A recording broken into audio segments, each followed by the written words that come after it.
नमस्कार.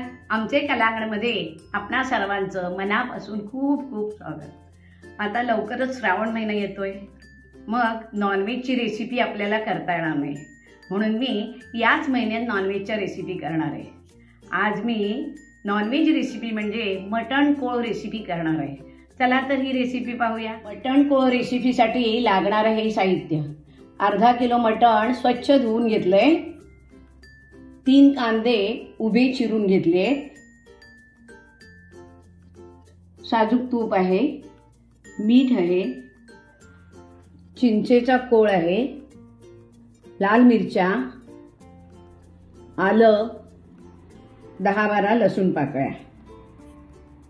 आता मी आलं, मिरच्या आणि लसूण याची पेस्ट करून आणते.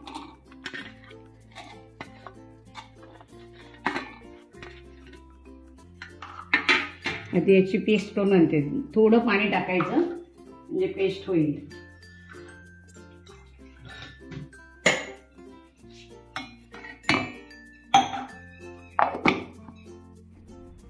ही पहा, ही पेस्ट झालेली आहे तयार. मिरच्या, लाल मिरच्या, लसूण आणि आलं याची पेस्ट तयार आहे.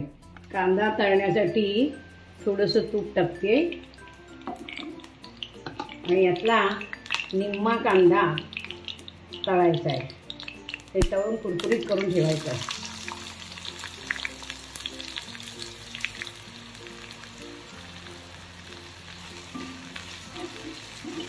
हा कुरकुरीत झाला की मी बाहेर काढते.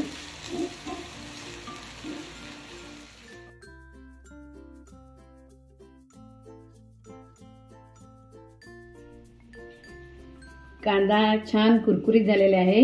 तो मी नंतर मटणावर टाकण्यासाठी बाजूला ठेवत आहे. गरम तुपात राहिलेला कांदा टाकते. तो पण छान लालसर परतायचा आहे.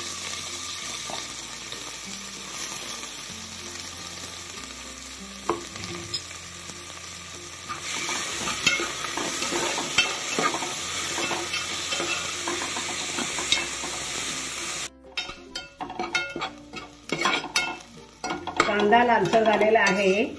आता त्यात मी ही पेस्ट आहे केली, मिरची, आलं, लसूण, लाल मिरची, आलं, लसूण ही पेस्ट केली टाकते.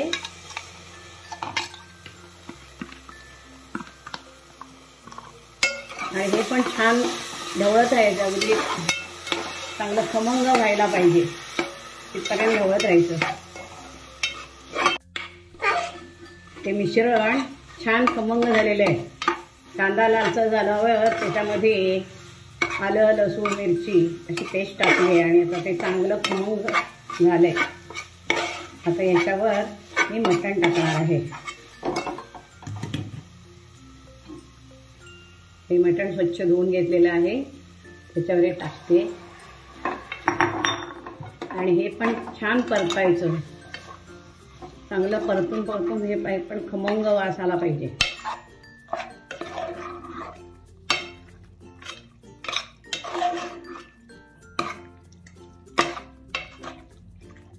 आता हे ढवळलंय मी.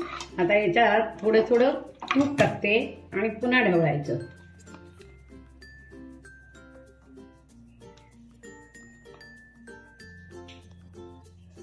आता पुन्हा तूप टाकायचं. आता ढवळायचं, पुन्हा तूप टाकायचं. पुन्हा मी तूप टाकते आणि पुन्हा ढवळत जाते. लालसर होईपर्यंत ढवळत राहायचं.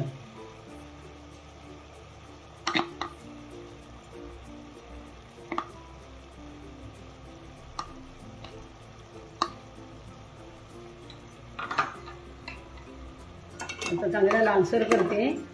लालसर होईपर्यंत ढवळत राहायचं आणि नंतर बेताचं पाणी टाकायचं. मटण हे लालसर थोडंसं झालं आहे, कारण मी लालसर अशी मिरची वापरली. एकदम लाल मिरची जर वापरली असती ना तर एकदम चांगला लालसर कलर दिसला असता. ही बॅडगी मिरची वापरलेली आहे. हे तिखटाला कमी असते म्हणून मी वापरले. आमच्याकडे जास्त तिखट चालत नाही. आता याच्यामध्ये बेताचं पाणी ओतते.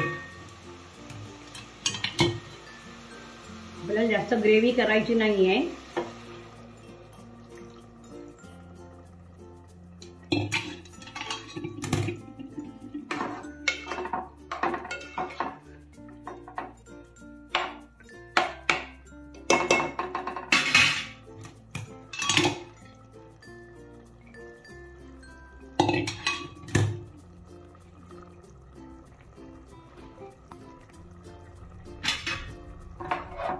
त्याची उकळी आल्यावर मग आपण मीठ टाकायचे त्याच्यात.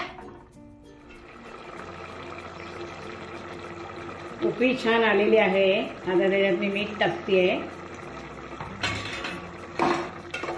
आणि ढवळून त्याच्यावर झाकण ठेवते. ते झाकण ठेवते.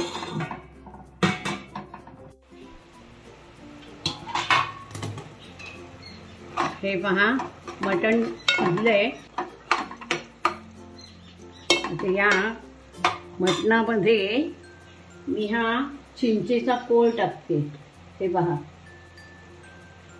थोडा टाकते.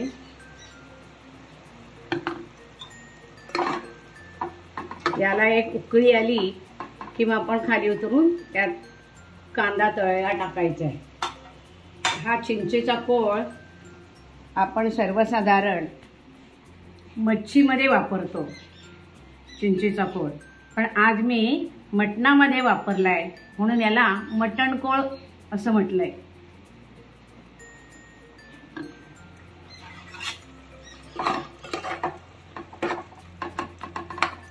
त्याला उकळी आली की आपण त्याच्यामध्ये कांदा टाकणार आहोत. चिंचेचा कोळ टाकल्यानंतर उकळी आलेली आहे. आता मी उतरते आणि मग त्याच्यात कांदा टाकते. त्या मटण कोळमध्ये मी कांदा टाकते. मटण कोळ रेसिपी तयार झालेली आहे. चला सर्व करूया.